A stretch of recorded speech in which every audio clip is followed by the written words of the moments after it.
liftoff of Space Shuttle Atlantis. When CBS News and NASA launched this project to find 3 stories that show us who we really are as a planet. Solid rocket booster separation. The first question everyone had was, where on earth do you begin? All right, ready? To which astronaut Jeff Williams answered, how about there? His random stab at the globe sending us to India, the tip of his finger falling on a town outside Delhi called Rewari. Rewari is, by India standards, a sleepy little town of just 1 million people. You guys ready? It's far enough off the beaten path that many who live here have never seen an American before. This is the one right here. Including this gentleman. Khushi Ram? Khushi Ram. Who never will see one. Every morning, 78-year-old Khushi Ram Goyal feels his way to work. Before he went blind in his mid-20s, most likely from a parasite, Khushi Ram was a grade school teacher. Now, he mills wheat into flour, grinding out a living of $4 a day. When I realized this problem would not end, I accepted it in a positive way and thought this is the way God wants me to live. Still, imagine being blind, going through old age on a low wage in a country like India. Got a bit of a hole here, little hole.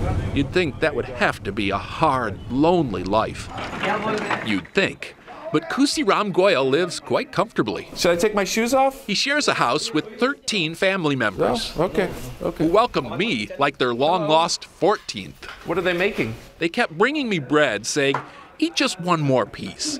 Then I did, and they'd say, eat just one more piece. You said one!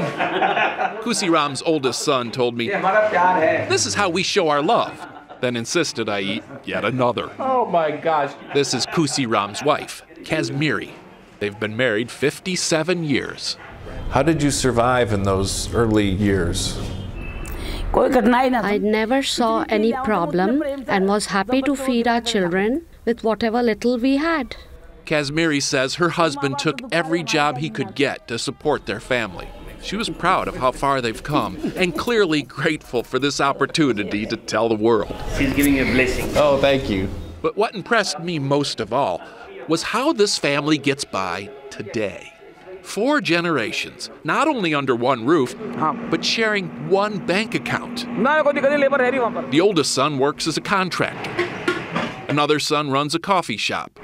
A grandson sells auto parts, and everything goes into one pot. I also couldn't help but notice how there always seemed to be someone watching Grandpa. Whether he knew it or not, there was always at least one family member just making sure that if he ever did need a hand, it would be right there. In another country, in another life, you might be sort of on your own. Yes, and I would feel, what's the use of having family?